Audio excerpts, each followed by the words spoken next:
నా పేరు ఐశ్వర్య చౌదరి, ఐశ్వర్యరాయ్ కాదు. ఆయన మా డాడీ.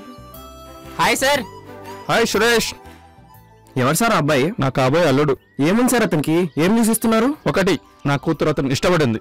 2, మా తాత రైతు. ఈ ల్యాండ్ నీదేనా? అవును, నాది మా అన్న చందుది. ఓహో, నీకు జాబ్ ఆఫర్ ఇద్దామని వచ్చాను.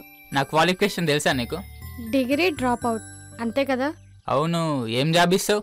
మాకు 2 కంపెనీస్ ఉన్నాయి, నీకేది కావాలంటే అది తీసుకో. మేనేజర్ పోస్ట్ ఇస్తావా? మేనేజర్ పోస్ట్కి ఏం కర్మ, జనరల్ మేనేజర్ పోస్ట్ ఇస్తాను, చేస్తావా? నేను డిగ్రీ డ్రాప్ అవుట్, నాకు జనరల్ మేనేజర్ పోస్ట్ ఎందుకు ఇస్తావు? దానివల్ల నీకేంటి ఉపయోగం? ముందు నువ్వు వచ్చి జాయిన్ అవ్వు, నాకేంటి ఉపయోగం అనేది టైం వచ్చినప్పుడు చెప్తా. నాకు పని ఇచ్చినందుకు చాలా థ్యాంక్స్, కానీ నాకొద్దు. నాకు ఈ పని నచ్చింది, నేను ఇక్కడే ఉంటాను. ఏంట్రా నువ్వు చేసే పని? ఏసీ రూమ్ లో ఉండే పని ఇస్తా అంటే వద్దంటున్నావు, తిక్కా నీకు? ఏంది పిల్ల ఎక్స్ట్రా మాట్లాడు.